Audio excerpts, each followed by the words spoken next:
Вести на Канал 8. Добар ден. 23 годишна кочанчанка во поодмината бременост загина во сообраќајна несреќа на патниот правец Пониква – Кочани. Незиниот сопруг, кој го управувал автомобилот, изгубил контрола над возилото и тоа завршило во провалија длабока 20 метри. Кобен се покажа неделниот викенд излет на Пониква за семејството Коцеви од Кочани. На враќање од планината, нешто пред 19 часот, кај местноста Лешка Кривина на регионалниот патен правец Пониква – Кочани, се случи тешка сообраќајна несреќа, при што на лице место загина 23 годишната Емилија Коцева од Кочани, која била во одмината фаза од бременоста. Возилото што го управувал незиниот 26 годишен сопруг изгубило контрола, удрило во брегот од левата страна на патот, го преминала коловозот и завршило во бездна длабока 20 метри. На местото на несреќата видливи беа траги од кочење, пошто ниту заштитната ограда не успеала да го задржи автомобилот. Од полицијата го потврдија настанот и идентитетот на жената. Патничко моторно возило Поло Класик со кочански регистарски таблици, управувано од 26 годишниот АК од Кочани, излетало од патот, при што во незгодата починала 23 годишната сопатничка Емилија К, исто така од Кочани. Веднаш по несреќата двајцата сопрузи биле префрлени во Кочанската општа болница, но лекарите можеле само да ја констатираат смртта кај бремената жена и нејзиниот плод. Направено е рутински гинеколошки преглед за официјално да биде потврдена смртта на бебето и на мајката, а сопругот со полесни повреди на главата со иницијали КА е упатен во Штипската болница. Увидот на местото на несреќата што го направи јавниот обвинител и полициска екипа треба да даде одговор за причините поради кои возилото заврши во бездната. Почнува наплатата на паркирањето. Од вторник мерката станува активна и ќе се однесува на веќе посочените паркинг места во централното градско јадро.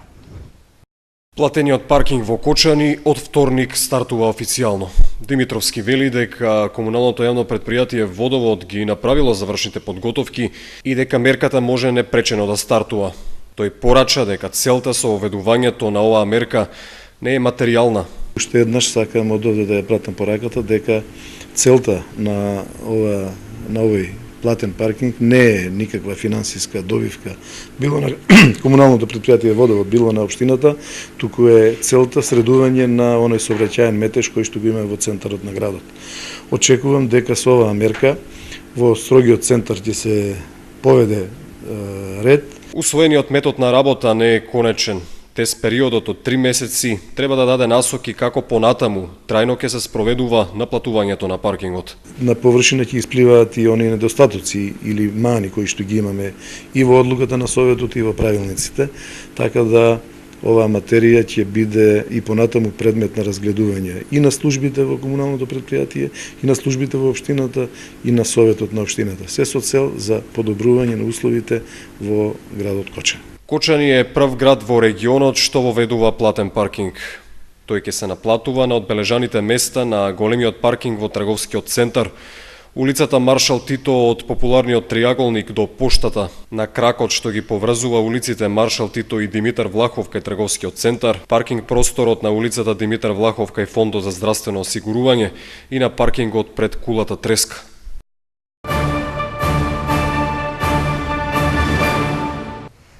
Втор дел од јунскиот уписен рок во средните училишта. Интересот разбирливо далеку послаб. Резултатите ќе бидат објавени на 3 јули.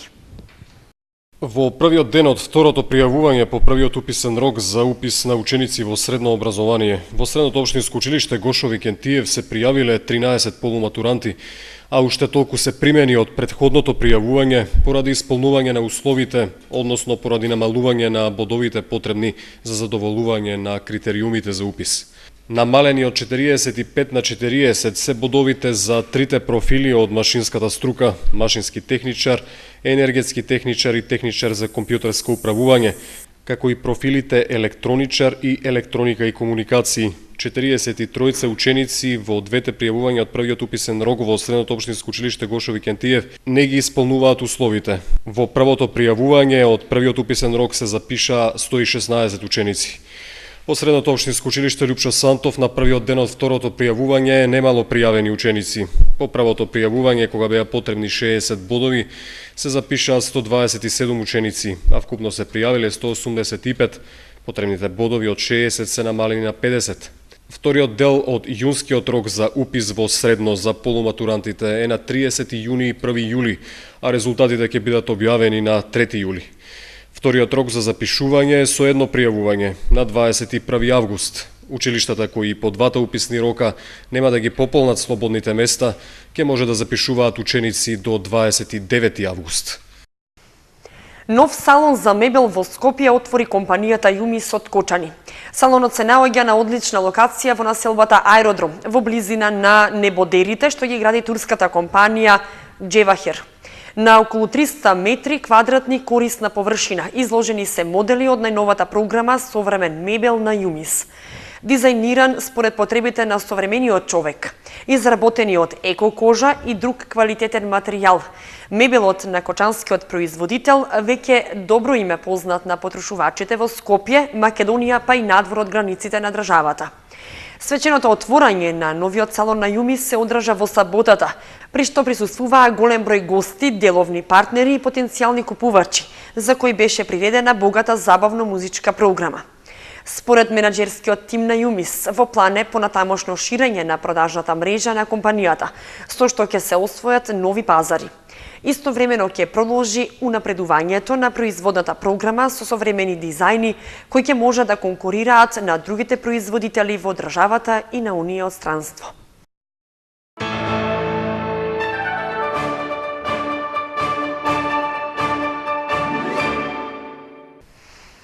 Хуманитарен турнир во мал фудбал за помош на младиот Даниел Митков од Кочани се одржа во неделата на спортскиот терен кај местноста Сивидом.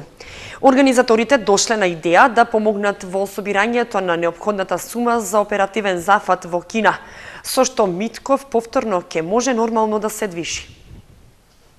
Надеж дека повторно ќе застане на нозе и ќе проводи на младиот Даниел Митков од Кочани му даваат хуманите луѓе и неговите другари и пријатели. Тие него заборавија во неговата 3-годишна мака, откако по сообраќајна несреќа остана неподвижен. Од пред извесно време започна хуманитарна акција за собирање парична помош за потребниот оперативен зафат, пошто постои надеж дека здравствената состојба на Митков ќе се подобри. Сообраќајната несреќа се случила на 11 септември 2011 година, при што тој се здобил со тешки телесни повреди, нагмечување и краварење на белите дробови, внатрешно краварење на главата и друго. Најголема повреда, скршеница на 8 и 9 пршлен, оваа висина негде ми е, од тука надоле целосно одземено силно. Напредната медицина во Кина ми дава втора шанса, повторно застан на нозе, но за тоа се потребни 25.000 евра, кои моето семејство ги нема. Па така сега апелирам до сите граѓани, кои се во можност, до сите хумани луѓе, да донираат на прекажаните броеви или на трансакцијската сметка, ќе бидам преблагодарен на секој. Во неделата, младите од Кочани организираат турнир во мал фудбал на теренот во населбата Сивидом, на кој заедно го поминале детството. Ние овде на овој терен, пред да биде урбанизиран вака и опремен, ние овде го имаме поминано целото детство, заедно играјќи фудбал, спортувајќи. Одовде ни дојде идејата да почнеме целата акција да собереме средства за неговата операција што треба да се изврши во Пекинг, па така решивме од денес, од овде, од ово место да започнеме веќе официјално со овие настани.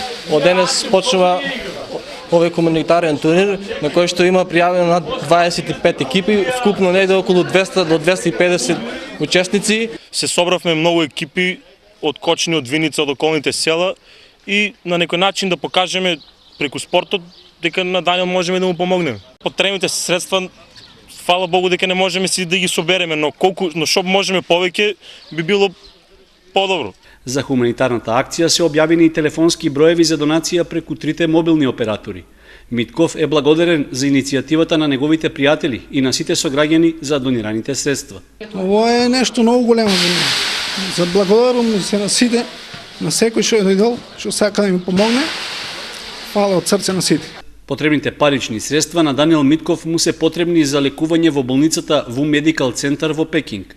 Оперативниот зафат е веќе планиран и неопходно е да се уплатат потребните пари за да може да се закаже терминот за операцијата. Членовите на планинарско-скијачкото друштво Согово Кочани уште еднаш достојно го представија нашиот град. Тие во неделата учествуваа на меморијалниот марш Марко Илиевски, што по 19-ти пат го организираше планинарскиот клуб Тетекс од Тетово. Во светот на македонското планинарење, меморијалниот марш Марко Илиевски на Попова шапка се вбројува во најатрактивните и најпосетените. Веројатно, тоа е и една од причините да обстои скоро 2 децении. На 19-тиот марш поред што се одржа викендот, учествуваа повеќе од 200 планинари од Република Македонија, а најупорни и најбрзи беа планинарите од Тетово, Скопје, Куманово и Кочани. Иако маршот немаше за цел искачување на некој планински врв, големите угорнини и удолнини, како и должината на патеката, направија тој да бара посебна физичка подготвеност од учесниците. Стартот беше од спортско-рекреативниот центар Попова шапка на падините на Шар планина, со главна цел во местноста Лешница. Патеката, долга 33 километри, кочанските планинари, членови на планинарското друштво Осогово, ја поминаа за 8 часа и при тоа имаа можност да пропешачат низ најживописните предели во Македонија, обкружени со врвовите Тито врв, Мал Турчин, Кобилица и други. Исклучително гостопримливите домакини и граничната полиција од Попова шапка, подпомогнати од добрите временски услови, не дозволија маршот да биде оценет со помалку од чиста десетка. Од планинарското друштво Осогово од Кочани се обврзаа да ја возвратат гостопримливоста на тетовчани на планинарскиот марш што Кочанскиот клуб ќе го организира за празникот на градот Петровден. Во Центарот за култура Бели Мугри премиерно беше изведена представата Семени приказни. Се работи за професионална театарска представа подготвена од страна на тим составен од млади театарски работници од Кочани. Во Центарот за култура Бели Мугри премиерно беше одиграна театарската представа Семени приказни во режија на Ангелчо Илиевски, текст на Билјана Сребјановиќ. Станува збор за професионална театарска представа, дипломска работа на режисерот Илиевски. Сценографијата е на Катерина Соколова, а актери се Јанка Левкова, Нина Максимова, Дејан и Благојчо Стојанови. Представата е работена во копродукција со Факултетот за драмски уметности од Скопје, а екипата на проектот работела нешто повеќе од 2 месеци.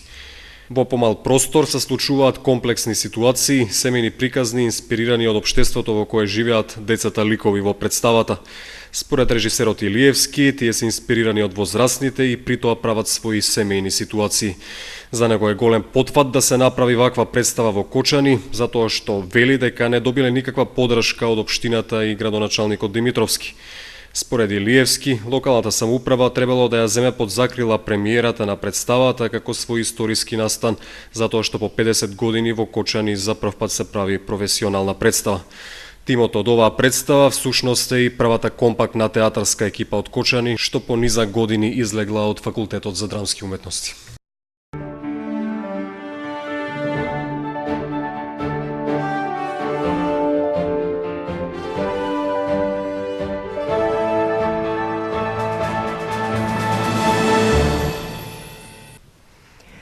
Продолжуваме понатаму со спортските информации. Почнаа летните подготовки на градскиот фудбалски клуб Осогово. Штабот е засилен со повеќе играчи, а се планираат и нови засилувања. Целосните летни подготовки на градскиот фудбалски клуб Осогово според стручниот штаб ќе се реализираат во Кочани. Викендов фудбалерите истрчаа на теренот на стадионот Никола Мантов, темпирајќи ја формата за есенскиот дел од правенството во третата фудбалска лига Исток.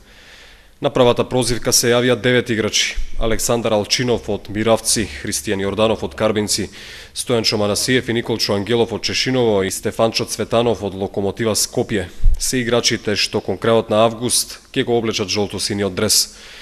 Штабот на Осогово ќе биде проширен со уште 5 фудбалери, а се шпекулира и со 3 до 4 екстра засилувања, со кои доколку успешно се завршат преговорите, Кочанскиот третолигаш до година ќе има респектабилен и тим зрел за многу повисоки дострели. Подготовките ќе се состојат од 3 дела.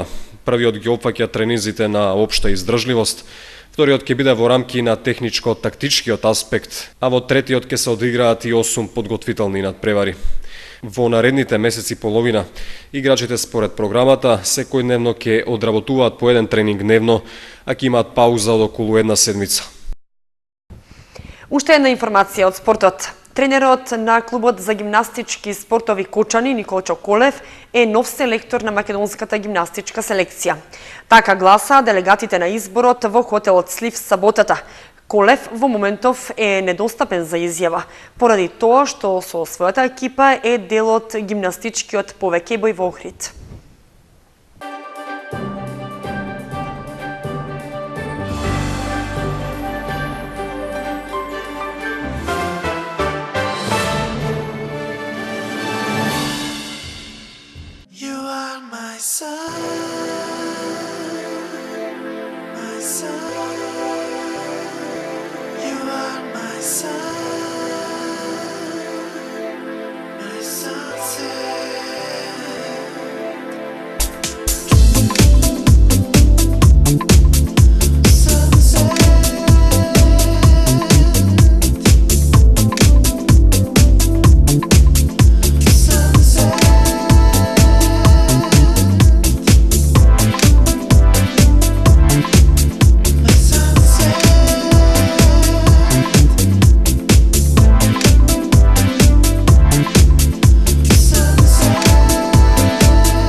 Го следвате понеделничкото издание на вестите на Канал 8. Ви благодариме што бевте со нас.